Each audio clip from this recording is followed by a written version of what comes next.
Shalom saudara-saudaraku.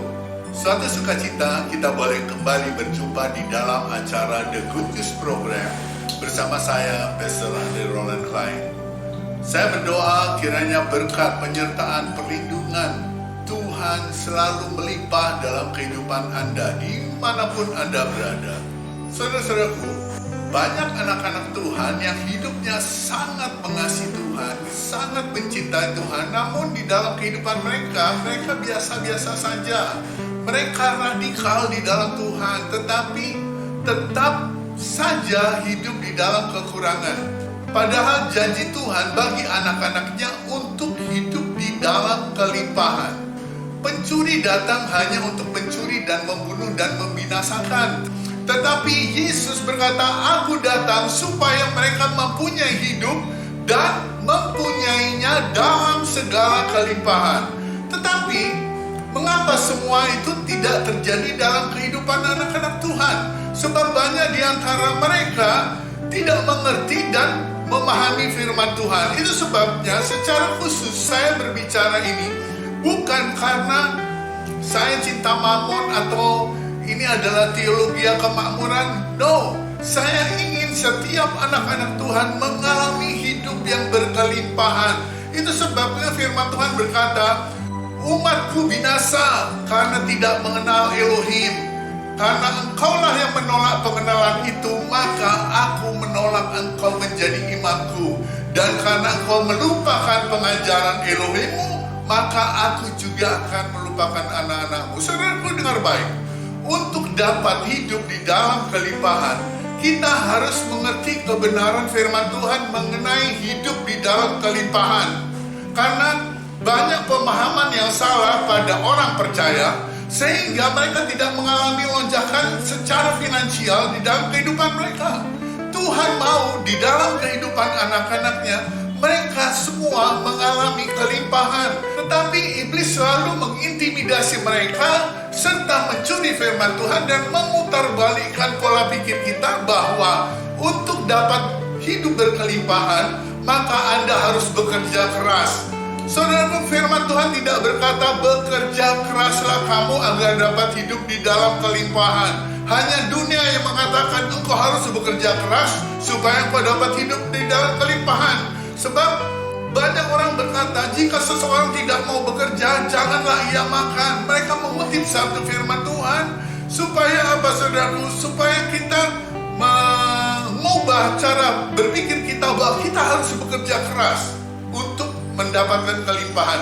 Kemudian alasan yang lain bahwa Tuhan menciptakan dua jenis manusia. Yang satu hidup berkelimpahan, sedangkan yang lain berkekurangan. Dan seandainya Anda berada di salah satu jenis itu, maka itu adalah takdir saudara. Ini yang selalu dimasukkan di pikiran kita oleh iblis. Saudaraku, dengar baik. Firman Tuhan tidak pernah berkata bahwa kamu ditakdirkan untuk hidup berkekurangan atau berkelimpahan, atau takdirmu kaya dan kepada yang lain takdirmu miskin. Sebaliknya firman Tuhan berkata, semakin banyak kamu menabur, maka semakin banyak juga kamu akan menuai. Amsal berkata, ada yang menyebar harta tetapi bertambah kaya, ada yang menghemat secara luar biasa namun selalu berkekurangan. Siapa banyak memberi berkat, dia beri kelimpahan. Siapa memberi minum, ia sendiri akan diberi minum. Saudaraku, dengar baik. Yang menentukan hidupmu berkelimpahan bukan takdir, tetapi berapa banyak Anda menabur. Itu kunci dari hidup berkelimpahan. Buang pola pikir kemiskinanmu, sebab jika Anda masih memiliki mentalitas kemiskinan atau mentalitas kekurangan, maka Anda tidak akan pernah dapat menabur. Saudaraku, perhatikan ini. Mentalitas kemiskinan atau mentalitas kekurangan ini bukan hanya dimiliki oleh mereka yang hidup di dalam kemiskinan atau kekurangan, tetapi juga bisa dimiliki oleh mereka yang notabene katanya orang kaya. Pola pikir ini banyak menjebak atau menjerat orang-orang percaya untuk tidak menikmati lebih banyak berkat-berkat Tuhan. Mentalitas atau pola pikir kemiskinan kekurangan ini adalah kekhawatiran mereka bahwa mereka akan menjadi miskin atau mereka akan berkekurangan jika mereka banyak memberi. Ada juga yang berpendapat bahwa mereka tidak perlu menabur uang karena mereka merasa tidak memiliki cukup uang untuk diberikan. Mereka merasa itu bukan panggilan mereka. Mereka cukup rajin dalam pelayanan, rajin mendoakan orang, rajin mengunjungi orang, dan lain-lain. Dan lebih parah lagi, mereka merasa apa yang mereka dapatkan itu hasil dari kerja keras mereka, bukan karena Tuhan. Saudaraku, dengar baik. Berkat Tuhanlah yang menjadikan kamu kaya. Susah payah tidak akan menambahinya. Saudaraku, ketika Anda menyadari bahwa apa yang kau miliki saat ini adalah berkat Tuhan, maka Anda tidak akan memiliki mentalitas kemiskinan atau kekurangan. Dan Anda pasti menjadi penabur yang produktif. Galatia 6 ayat 7 berkata, jangan sesat, Elohim tidak dapat dipermainkan, karena apa yang ditabur orang, itu juga yang akan dituainya. Saudaraku, ketika engkau menabur kemurahan, engkau akan menuai kemurahan. Ketika engkau menabur kasih, maka engkau akan menuai kasih. Ketika engkau menabur uang, maka engkau juga akan menuai keuangan. Saudaraku, Anda harus tahu beberapa prinsip di dalam menabur. 2 Korintus 9 ayat 6 berkata begini, saya akan bacakan. Camkanlah ini, orang yang menabur sedikit akan menuai sedikit juga, dan orang yang menabur banyak akan menuai banyak juga. Hendaklah masing-masing memberikan menurut kerelaan hatinya, jangan dengan sedih atau karena paksaan, sebab Elohim sangat mengasihi orang yang memberi dengan sukacita, dan Elohim sanggup melimpahkan segala kasih karunia kepada kamu, supaya kamu senantiasa berkecukupan di dalam segala sesuatu dan malah berkelimpahan di dalam berbagai kebajikan. Saudaraku, ada banyak orang yang ingin hidupnya berkelimpahan, tetapi tidak mau menabur. Jangan mimpi, saudaraku. Itu sama dengan petani yang ingin mendapat tuai yang besar, tetapi ia tidak mau menabur benih yang dia miliki.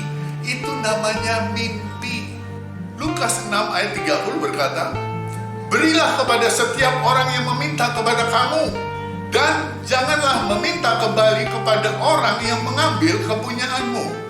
Hendaklah kamu murah hati, sama seperti Bapamu adalah murah hati. Berilah dan kamu akan diberi, suatu takaran yang baik, yang dipadatkan, yang digoncang, dan yang tumpah keluar akan dicurahkan ke dalam ribaanmu. Sebab ukuran yang kamu pakai untuk mengukur akan diukurkan kepadamu. Saudaraku, dengar baik, perhatikan ini. Jumlah dari benih yang kita akan tabur itu akan menentukan berapa banyak hasil yang akan kita tuai. Seorang petani yang ingin menuai dengan berkelimpahan pasti akan memperhitungkan berapa jumlah benih yang harus dia persiapkan ketika dia akan menabur benihnya. Walaupun dia memiliki ladang yang sangat luas, tetapi jika benih yang ditabur hanya sedikit, maka dia juga akan menuai sedikit. Prinsip yang sama harus kita miliki ketika kita mau memberi dan menabur benih yang kita miliki. Seringkali Tuhan menggerakkan kita untuk menabur lebih banyak. Itu bukan berarti Tuhan butuh atau Tuhan perlu uang kita, tetapi sebaliknya Tuhan ingin supaya kita menuai lebih banyak lagi, menuai lebih banyak lagi. Oleh sebab itu, jangan takut, sebab Tuhan yang akan menyediakan benih untuk kita tabur supaya kita menuai lebih banyak lagi. Firman Tuhan berkata di 2 Korintus 9 ayat yang 10, saya akan bacakan.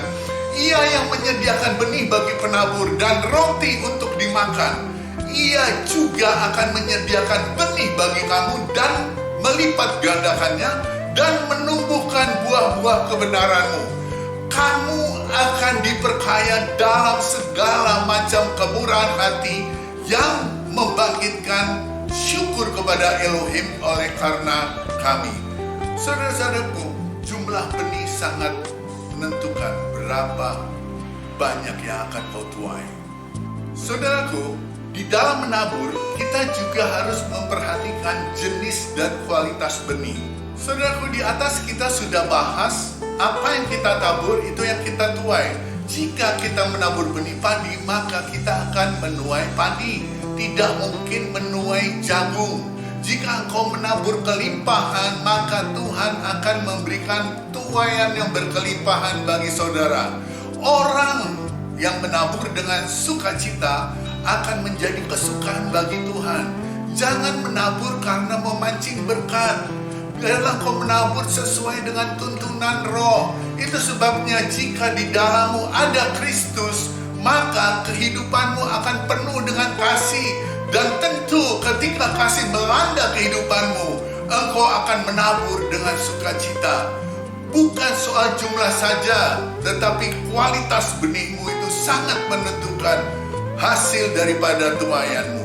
Saudaraku ingat, janda yang di Sarfat, bagaimana dia menabur di dalam kekurangannya dan dia menuai supranatural atau berkat-berkat adikodrati yang begitu luar biasa.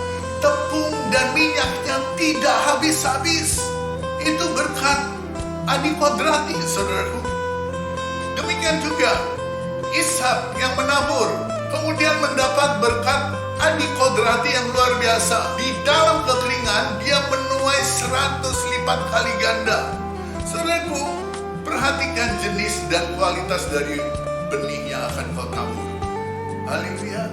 Yang perlu kita perhatikan juga adalah tempat kita menabur. Saudaraku, benih tetaplah benih jika tidak ditabur. Bagi seorang petani, benih menjadi tidak berguna, hanya menjadi roti yang bisa dimakan jika tidak ditabur. Untuk mendapatkan tuaian yang baik, petani selalu memperhatikan tempat menabur yang baik, di tanah yang baik, di tempat yang baik, yang mungkin banyak airnya. Demikian juga bagi kita. Kita harus mencari tempat yang subur dan baik untuk menabur sehingga tuaian kita berlimpah. Gereja Tuhan adalah tempat yang subur untuk kita menabur. Sebab jika kita menabur di tempat yang salah, maka tidak akan menghasilkan tuaian yang maksimal. Gereja Tuhan bukan saja gedung gereja, tetapi juga anak-anak Tuhan yang perlu pertolongan kita. Mungkin saat ini Anda sedang mengalami kekeringan di dalam kehidupanmu dan hidupmu tidak mengalami kelimpahan. Hanya bisa disebut pas-pasan, bahkan mungkin berkekurangan. Seperti jemaat di Makedonia. Tapi dengar baik, justru di dalam kekurangan mereka menabur dengan limpahnya, bahkan dikatakan lebih daripada kemampuan mereka. Saudaraku dengar baik, Tuhan akan memulihkan keadaanmu. Jangan takut untuk menabur. Walau saat ini engkau sedang menangis ketika engkau menabur, mungkin di saat ini engkau sedang berkekurangan di dalam menabur. Jangan takut, karena firman Tuhan berjanji, siapa yang menabur dengan air mata akan menuai dengan sorak-sorai. Sesungguhnya orang yang berjalan dan menangis sambil membawa benih yang berharga untuk ditabur, pasti akan pulang dengan sorak-sorai sambil membawa berkas-berkasnya. Haleluya. Tuhan Yesus memberkati. Shalom.